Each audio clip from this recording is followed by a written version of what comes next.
Ini situasi yang sangat-sangat sulit sekali, tetapi juga tidak hanya dialami oleh negara kita, Indonesia, tetapi juga dialami oleh 215 negara di dunia. Supaya diketahui, di kondisinya hampir-hampir sama dan negara lain justru lebih parah dari yang kita alami di Indonesia. Saya setiap hari mendapatkan briefing seperti ini, angka-angka dari Kementerian Luar Negeri yang mengabarkan kondisi-kondisi di dunia seperti apa. Ini kasus tertinggi untuk COVID misalnya. Pagi tadi ini saya dapat Amerika Serikat sekarang sudah berada di angka 3,4 juta. 3,4 juta. Padahal penduduknya 319 juta. Brasil 1,8 juta yang positif COVID.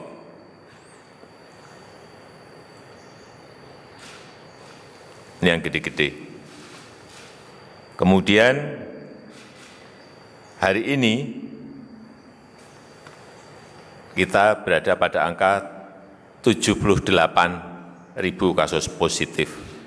Negara kita ini masuk 5 besar penduduk terbanyak. Tetapi kalau dilihat 10 negara dengan kasus tertinggi, kita tidak masuk di dalamnya. Di Amerika 3,4, Brasil 1,8, India 906.000, Rusia 739.000, Peru 326.000. Artinya kita berada pada posisi yang masih bisa kita kendalikan. Oleh sebab itu jangan sampai kita lepas kendali. Manajemen krisis harus betul-betul kita lakukan. Ajak aparat kita di bawah kita untuk betul-betul bekerja extraordinary.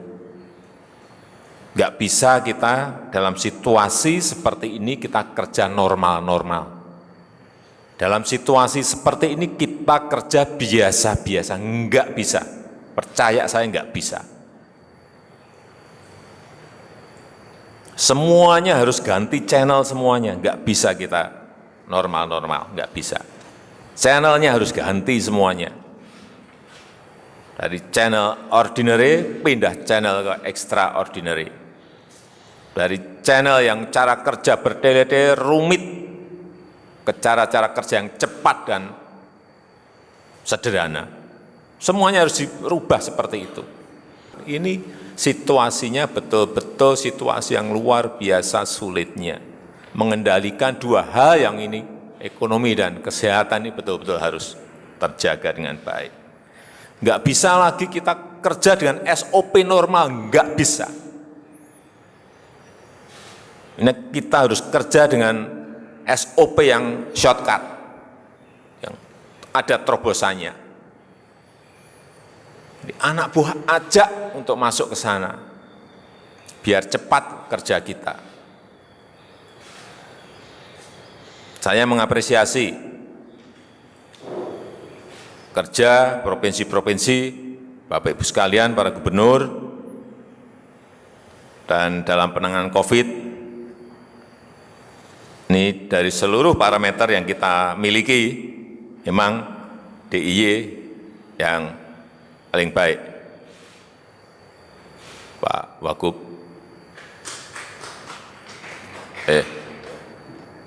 Bangka Belitung juga masuk, ini yang 5 besar yang baik.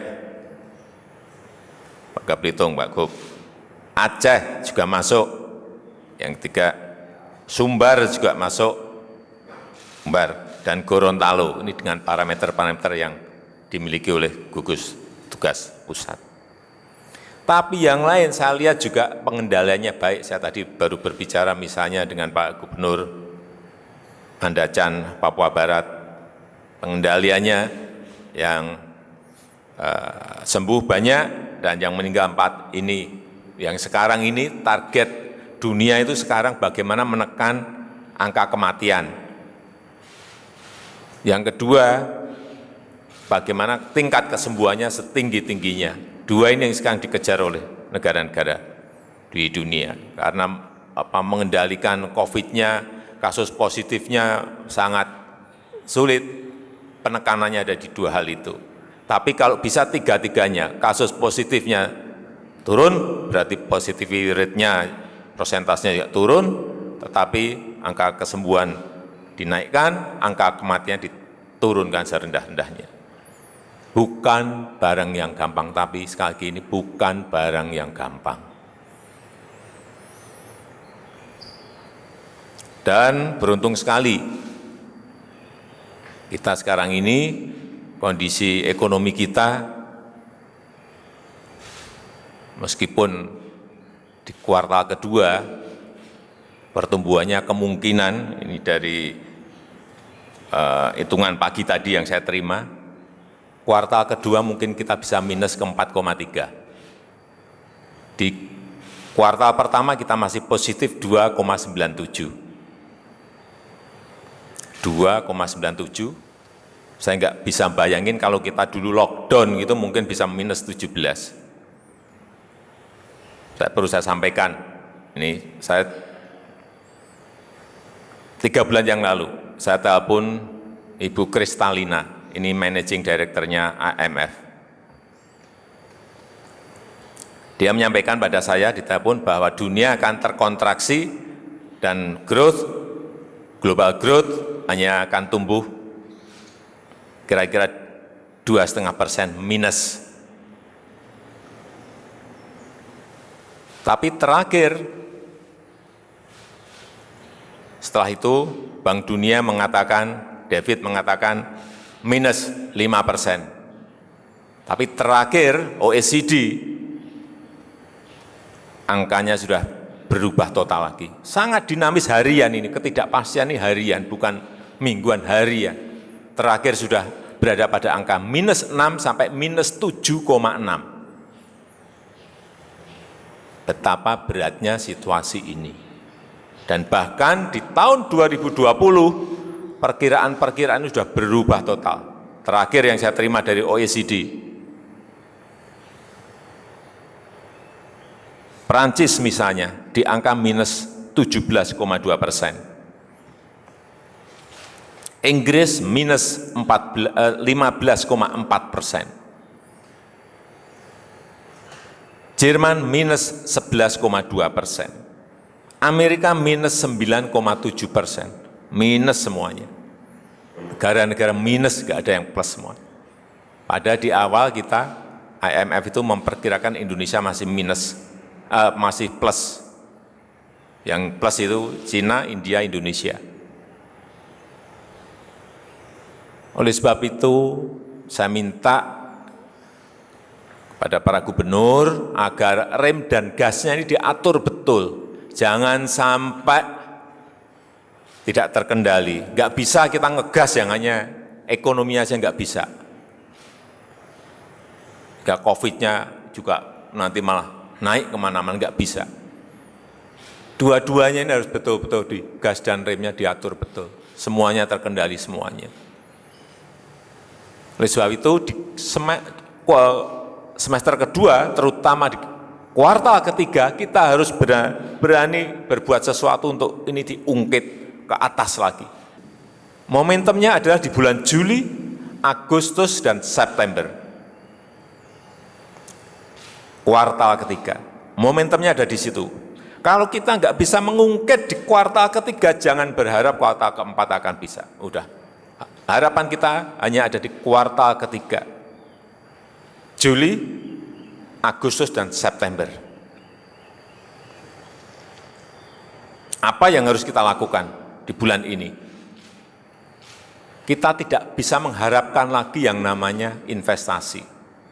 Itu pasti minus pertumbuhannya.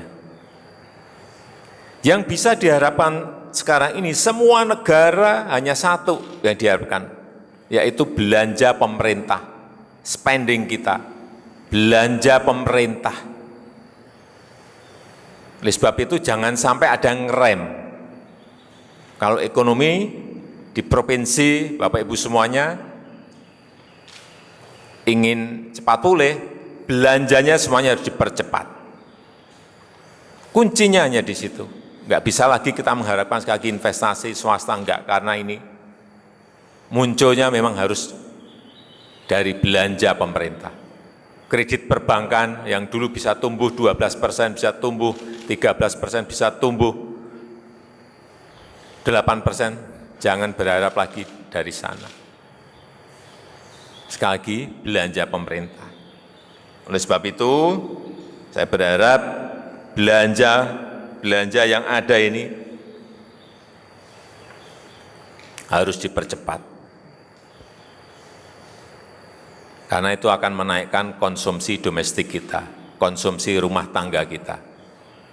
Yang di kuartal kedua ini turun, anjlok. Perlu saya ingatkan, uang Pemda yang ada di bank itu masih 170 triliun. Gede sekali ini. Saya sekarang cek harian. Kementerian saya cek harian. Berapa realisasi? Ketahuan semuanya. Kemarin saya ulang lagi, ini ada peningkatan, saya baca semuanya sekarang.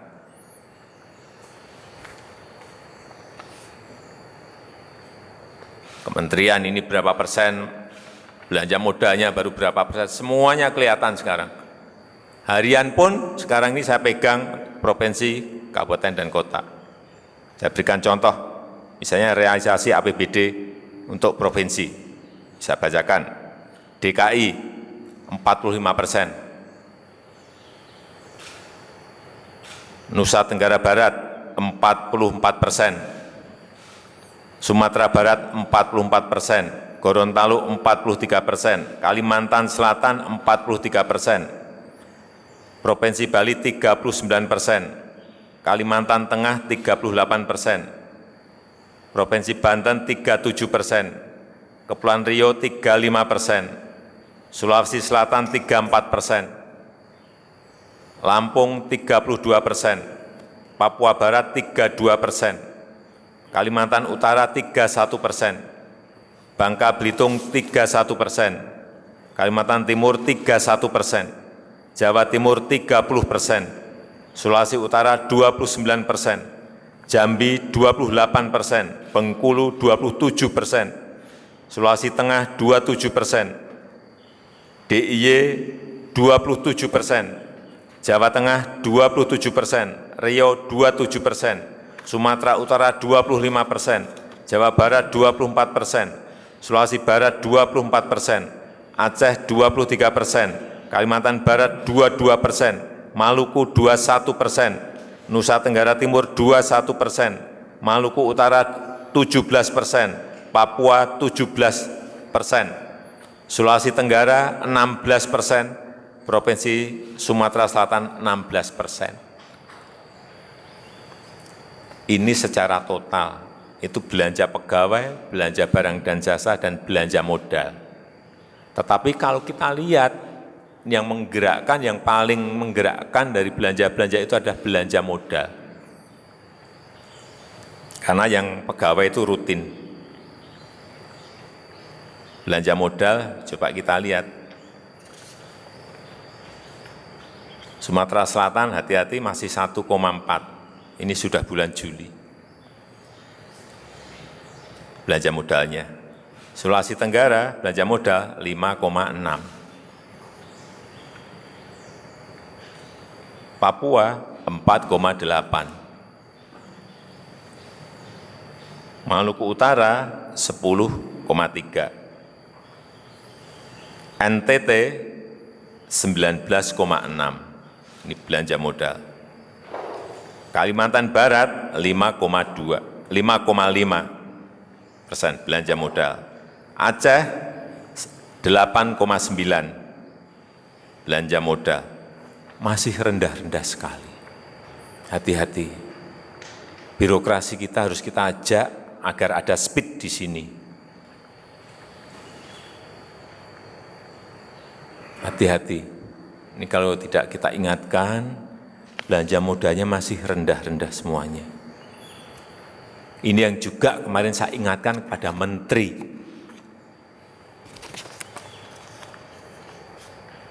Nanti LKPP juga biar menyampaikan, Kepala LKPP, gimana kecepatan itu, terutama belanja barang dan jasa ini bisa dilakukan dengan cepat, termasuk belanja modal.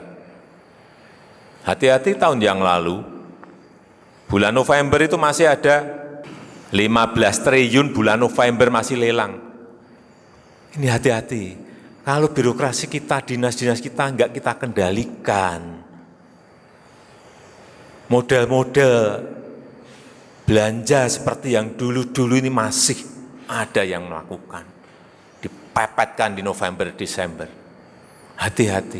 Sekarang ini yang kita butuhkan untuk semua provinsi adalah Juli, Agustus, September sekali lagi. Nanti Pak Roni biar sampaikan bagaimana SE yang dikeluarkan untuk mempercepat itu. Sekarang kita dampingi BPKP ngecek terus juga agar tidak ada terjadi kekeliruan. Saya kira Bapak Ibu para gubernur juga bisa melakukan hal yang sama agar betul-betul belanja kita ini bisa cepat. Kalau kita sudah memiliki angka-angka seperti ini, ya, sudah kelihatan semuanya.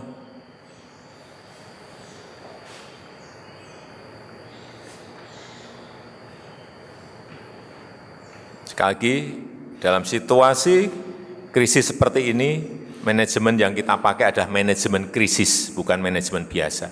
Nggak bisa business as usual, nggak bisa.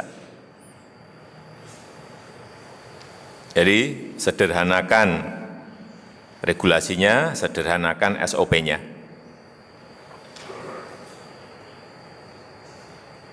Yang terakhir, ini kembali ke COVID, saya meyakini para kepala daerah, utamanya para gubernur, bisa mengontrol manajemen pengendalian COVID ini, sehingga benar-benar kita dianggap memiliki kemampuan dalam mengelola negara ini. Yang kedua, saya juga akan segera mengeluarkan inpres kepada gubernur dalam rangka apa? Agar keluar yang namanya sanksi untuk pelanggar protokol. Saya kira sudah ada yang mendahului Jawa Barat, saya kira sudah mulai memberi sanksi. Memang harus diberi sanksi. Kalau enggak, masyarakat kita ini tidak memiliki kesadaran untuk pakai masker, untuk jaga jarak, dan kita serahkan kepada gubernur sesuai dengan kearifan lokal masing-masing mengenai sanksi ini memang harus ada. Dan inpres itu bisa dijadikan payung dalam nanti Bapak Ibu mengeluarkan peraturan gubernurnya. Saya rasa itu yang bisa saya sampaikan pada kesempatan yang baik ini. Sekali lagi terima kasih atas kehadiran Bapak Ibu para gubernur, para wakil gubernur pada pagi hari ini. Dan negara, rakyat, dan bangsa mengharapkan sekali kita semuanya bekerja keras dalam mengendalikan COVID maupun ekonomi di negara kita. Terima kasih. Wassalamualaikum warahmatullahi wabarakatuh.